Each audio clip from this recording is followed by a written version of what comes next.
अस्सलामुअलैकुम dear students. इस वक्त हम लोगों ने अपना बिल्स ऑफ एक्सचेंज का प्रॉब्लम नंबर 8 अटैम्प्ट करना है, जो बुक के पेज नंबर 156 पे है। अब यहाँ देखें बेटे, इन्फॉर्म क्या कर रहा है, कह रहा है A sold goods to B for rupees 50,000। A ने बी को 50,000 की चीज़ें सेल की हैं और इसके अगेंस्ट 50,000 रुपीज़ का बिल ड्रॉ कर दिया 3 मंथ्स के लिए, राइट। अब कह रहा है A endorse the bill to his creditor C. A ने अपना ये बिल सी को एंडोर्स कर दिया, C endorse it to his creditor D. C ने आगे इसको डी को दे दिया। D got the bill discounted by his bank at 12% per annum. कह रहा है जो डी है ना, उसने फिर जाके इस बिल को बैंक से डिस्काउंट करवा लिया। On maturity the bill is dishonoured, the bank pays ₹50 as noting charges. कह रहा है जब ड्यू डेट आई तो बिल डिसऑनर हो गया और ₹50 के नोटिंग चार्जेस भी लगे। रिक्वायर्ड क्या कह रहा है, pass entries in the books of A B C D and bank. 5 journal आप लोगों ने बनाने हैं। A B C D 4 parties हैं और 5वीं पार्टी बैंक है, ठीक है ना। तो अब आपसे कह रहा है जी इन 5 के जर्नल आप लोगों ने बनाने हैं। तो अब देखें बेटे, ये क्वेश्चन कैसे सॉल्व होगा देखते हैं। अब अटैम्प्ट करते हैं इसको हम लोग। ये सोल्यूशन आपके सामने, राइट।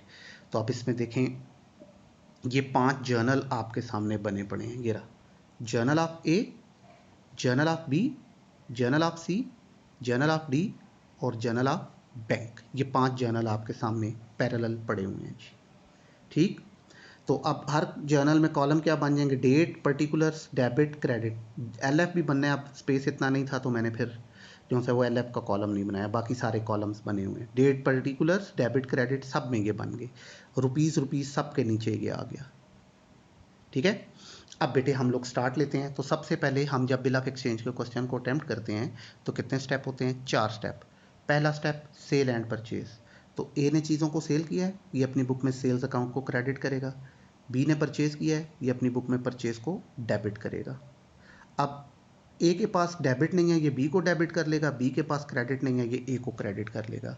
ये बेटे हमारा पहला step sale and purchase record हो गया, कितने से, 50,000 एंड 50,000, ठीक है। बाकी के जर्नल अभी बीच में इन्वॉल्व नहीं हुए हैं, स्टेप बाय स्टेप आगे जैसे आते जाएंगे ऐड करते जाएंगे बुक्स को, ठीक है। नेक्स्ट, अब इस सेल परचेज के अगेंस्ट सेकंड स्टेप में हमने बिल को ड्रॉ और एक्सेप्ट करना है। तो ए जब बिल ड्रॉ करेगा तो ये अपनी बुक में बिल रिसीवेबल को डेबिट करेगा, बी अपनी बुक में बिल पेएबल को क्रेडिट करेगा। अब ए अपनी बुक में बी को क्रेडिट कर लेगा और बी अपनी बुक में ए को डेबिट कर लेगा, और अमाउंट कितनी आएगी, वही 50,000 एंड 50,000, ठीक है। ये 2 स्टेप हो गए। अब तीसरे स्टेप में हमने बताना है कि ये बिल ड्रॉ और एक्सेप्ट होने के बाद क्या कहाँ पे, ठीक है ना। तो ड्रॉर ने इस स्टेप को रिकॉर्ड करना होता है। इस तीसरे स्टेप को ड्राई कभी भी रिकॉर्ड नहीं करता है, इसकी बुक में हमेशा no entry in the books of drawee, तो ये लिखा हुआ है नो एंट्री। अब ड्रॉर क्या करेगा, ड्रॉर हमेशा बिल रिसीवेबल को क्रेडिट करेगा और जिस चीज़ का केस है उसको डेबिट कर देगा। तो बिल कहाँ भेजा, उसने सी को एंडोर्स किया, तो सी टू बिल रिसीवेबल कितनी अमाउंट आ जाएगी, 50,000। और ड्राई बी जो है उसकी बुक में क्या एंट्री होगी, नो एंट्री, ठीक है। अब चूंकि सारे जर्नल बनने, अभी तक जितने क्वेश्चन किए थे उसमें हम लोग सिर्फ ड्रॉर और ड्राई का जर्नल बनाते थे, अब ये आगे भी जा रहा है। तो अब इस जगह पे आके तीसरी पार्टी सी इन्वॉल्व हो रही है, तो यहाँ से आगे अब सी का जर्नल भी आ जाएगा तीसरी एंट्री से, ठीक है। तो ऊपर की 2 एंट्री में सी नो एंट्री लिख देगा। अब इसके पैरेलल सी क्या करेगा, यही बिल इसने रिसीव कर लिया है, तो सी अपनी बुक में करेगा बिल रिसीवेबल डेबिट और ए क्रेडिट। किसको, ए से बिल मिल गया तो बिल रिसीवेबल डेबिट और ए क्रेडिट 50,000, राइट। ये रिकॉर्ड हो गया जी। अब आगे क्या इन्फॉर्म कर रहा है, अब ये जो सी है ना, कह रहा है उसने ये वाला बिल आगे डी को एंडोर्स कर दिया है। तो अब सी अपनी बुक में क्या एंट्री पास करेगा, ये इस बिल को एंडोर्स कर रहा है तो ये बिल रिसीवेबल को क्रेडिट करेगा और डी को डेबिट कर देगा, कितने से, 50,000 से। अब इसके अगेंस्ट ए और बी कोई एंट्री रिकॉर्ड नहीं करेंगे, उनका इससे कोई ताल्लुक नहीं है कि डी ने आगे बिल को कहाँ भेजा है, ठीक है ना। अब यही बिल डी ने रिसीव कर लिया, तो यहाँ से आगे अब डी का जर्नल भी बन जाएगा। तो ऊपर 3 एंट्रीज में नो एंट्री और नो एंट्री हो जाएगा। अब ये जो डी सी ने बिल एंडोर्स किया था, डी ने इस बिल को रिसीव कर लिया है, तो ये करेगा बिल रिसीवेबल डेबिट और सी क्रेडिट। अमाउंट कितनी आ जाएगी बेटे, 50,000, ठीक है ना। अब वो क्या कह रहा है, ये जो बिल डी के पास आया ना, डी ने अब क्या किया है, इस बिल को जाके बैंक से डिस्काउंट करवा लिया है। तो अब डी अपनी बुक में क्या एंट्री पास करेगा, bank account debit, discount account debit और bill receivable account credit.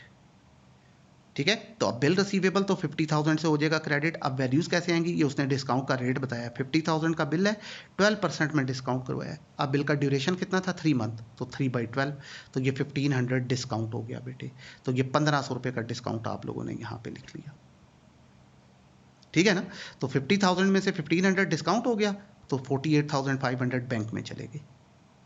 Right, अब बैंक से डिस्काउंट हुआ है, तो अब पांचवी पार्टी बैंक है, तो बैंक अब इसके अगेंस्ट अपनी बुक में क्या एंट्री पास करेगा, इससे ऊपर की जितनी एंट्रीज हैं उनमें बैंक अपनी बुक्स में कोई एंट्री नहीं पास करेगा, वहां आप no entry, no entry, no entry and no entry लिख दें।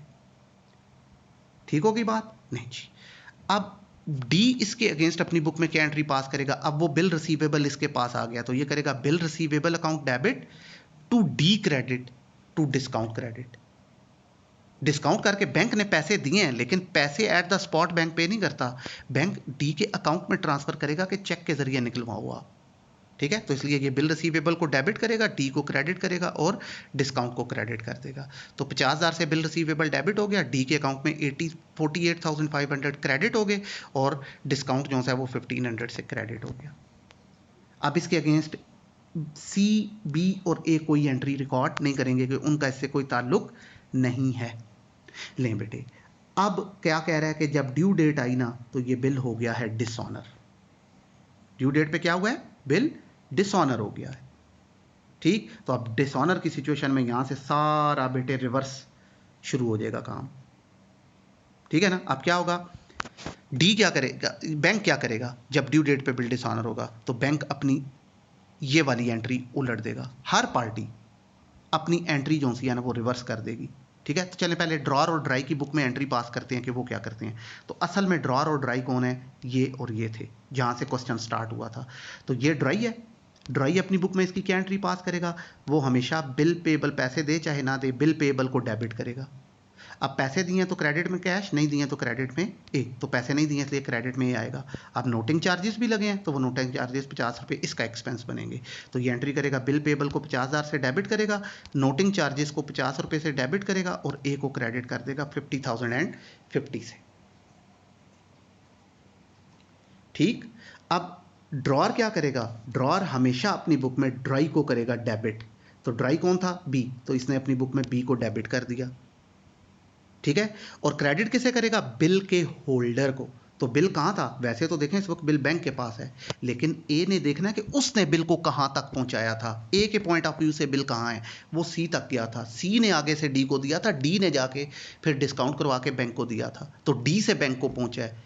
ठीक है ना, डी तक सी से आया है और सी तक ए से आया था, तो ए का ताल्लुक सिर्फ सी तक होगा, तो ये अपनी बुक में सी को क्रेडिट करेगा। कितने से, 50,000 बिल की अमाउंट और 50 रुपये नोटिंग चार्जेस भी बीच में ऐड हो जाएंगे, तो ये 50,050 से इस एंट्री को रिकॉर्ड कर लेगा जी।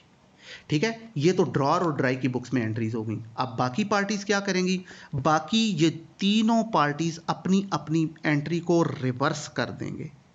ठीक है, कैसे रिवर्स करेंगे आप देखें, सबसे पहले बैंक से ही शुरू करें, उल्टा स्टार्ट होते हैं।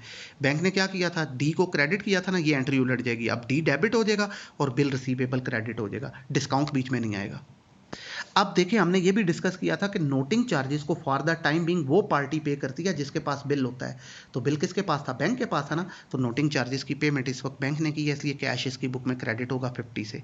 ठीक है, तो अब बैंक अपनी बुक में क्या एंट्री पास करेगा इसकी बेटे, डी को वो डेबिट करेगा 50,050 रुपये से, बिल रिसीवेबल को वो क्रेडिट कर देगा 50,000 रुपये से और बैंक क्रेडिट हो जाएगा 50, कैश क्रेडिट हो जाएगा 50 रुपीज से। ठीक है, अब आते हैं डी की तरफ, तो डी क्या करेगा बेटे, वो अपनी दो एंट्रीज जो की है ना उनको रिवर्स कर देगा।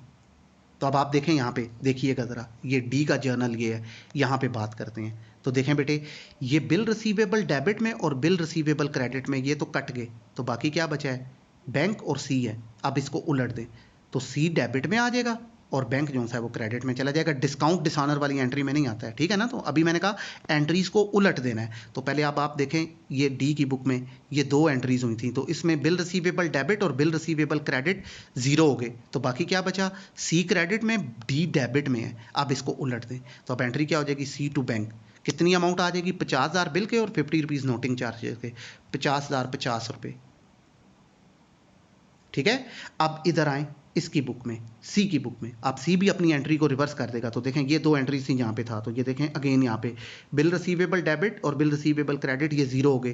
तो अब बाकी क्या बच रहा है? क्रेडिट में ए, डेबिट में डी। अब इसको उलट दें, डी को क्रेडिट में ले जाएं, ए को डेबिट में ले जाएं, ये लें तो एंट्री हो जाएगी ए टू डी और अमाउंट कितनी आ जाएगी? 50,050 रुपीज़। ठीक है बेटे, तो ये था हमारा क्वेश्चन जो कंप्लीट हुआ, प्रॉब्लम नंबर 8, जिसमें उसने हमसे कहा जी कि आपने कितने जर्नल बनाने हैं? टोटल 5 जर्नल बनाने हैं। कौन कौन सा? ड्रॉर, ड्राई, ए बी और फिर सी, डी और ई। ये टोटल 5 पार्टी थी हमारे पास क्वेश्चन में, तो 5 जर्नल जो है वो हम लोगों ने यहाँ पर प्रिपेयर किए हैं जी। तो इसके साथ ही ये क्वेश्चन जो है बेटे हमारा हो गया कंप्लीट, राइट। तो ए ने क्या किया? बिल ड्रॉ किया, डिस्काउंट करवाया, सी को दे दिया, सी ने बैंक को, डी को दिया, डी ने जाके बैंक से डिस्काउंट करवाया, ड्यू डेट आई तो बिल डिसऑनर हो गया जी, राइट। नहीं बेटे, इसको हमने रिकॉर्ड कर लिया, क्वेश्चन कंप्लीट हुआ।